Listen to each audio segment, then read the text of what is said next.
In this video I will review my custom LEGO police station that I built around LEGO's new road system. Like yourself. Here's the whole building. I took a lot of inspiration from older LEGO police stations, especially for the interior. We start off with the garage. There's a nice looking large bar gate that opens up. Inside we have a parking space for 2 police vehicles.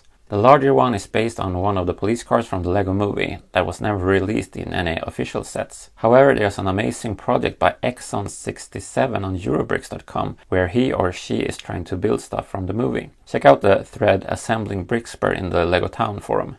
The police car is based on this yellow car from set 4435, car and caravan from 2012. So just look up the instructions for that and you can start building. The small police car is also from the LEGO movie since it's Emmett's iconic hot ride. I've just put sirens on top of it and a police sticker. I think it looks rather smart. The building itself is divided into 2 parts. To the right we have an office and to the left is the prison. On the roof we have all these communication dishes and the bat signal for Soltown's local Batwoman. We have a simple but effective helipad that has direct access from one of my shelves. In between the main structure there's this collection of intense lights that can be utilized when there's an emergency or when there's a street disco, since they are LED and can flicker in different vibrant colors. Whoop whoop, it's the sound of the police. Here's the police chief's office where she can chillax and eat her donuts, but also keep an eye on law enforcement related stuff. Since the police force is a part of the government, she has the red socialist flag on the wall. I mean, it's called a police state for a reason, and I would guess that most LEGO towns are some sort of police states when you think about the amount of police sets out there. This level is open on the back because it will be placed against a shelf and the roof part of it will slide under that shelf. I like this custom emblem that they reused after the sacking of the rival town City. Here's the small podcast room where they have different trespassing guests that they can interview. It's done remotely from the main office via this speaker that's on a comfortable distance from the person's ear. Let's take out our current participant. The large lamp is there because it makes it easier for people to talk. They use tape because they like the sound better than that of old MP3s. The podcast is super local to the police force for internal enjoyment.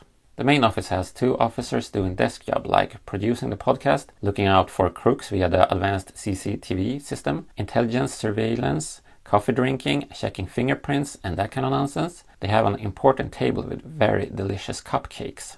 In here we also have our undercover agent Ulla-Britta, dressed as a typical male with realistic hipster facial hair, checkered shirt and the standard paddle equipment for the modern day man. A perfect disguise. Something that we in Soltown are very proud of is that we provide our prisoners with free dental care. Here's our dental room with a patient waiting patiently for his treatment. Our police dentist Crazy Ulla-Britta is preparing her tools. Crazy Ulla-Britta is a self-taught, or dare I say self-tooth dentist, as you probably can tell. The patient looks like he might be suffering from odontophobia, but there's nothing for him to really worry about. Crazy Ulla-Britta just wants him to answer some simple questions during the procedure. Dude, have you pissed yourself? Every breath you take, every move you make, every bond you break, every step you take, I'll be watching you. On the bottom floor they have the main lobby where you can get free coffee, look at wanted posters and talk with the officer in the reception. This bloke has been wanted dead or alive for quite some time now, so he's probably dead, but there's no limitation period for crime in Soltown. They have a state-of-the-art heavy metal detector since hard rock is banned. In the back there's a camera for taking selfies if you're a suspect. The prison cell is conveniently placed on the bottom floor with a mandatory wall that can break off. Let's have a look inside. Whoops, sorry, is this a bad time? Should we come back later and free you? The prison guard is taking a well-deserved nap. Just like me, she gets sleepy after eating too many donuts and cupcakes.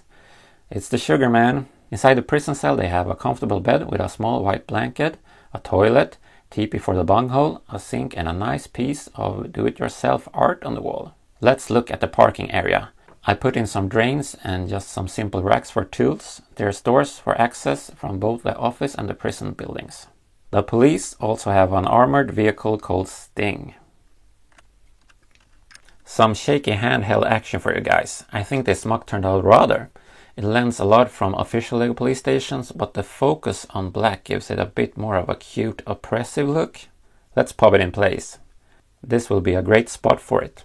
I made this temporary stone wall segment, and if you want to look at something deeply satisfying, check this out. Oh, it fits like a glove. Praise be. All in all, I'm super happy with this design. I will probably add a new firehouse mock soon next to it. With that said, make sure to stay out of the nonsense and stay awesome.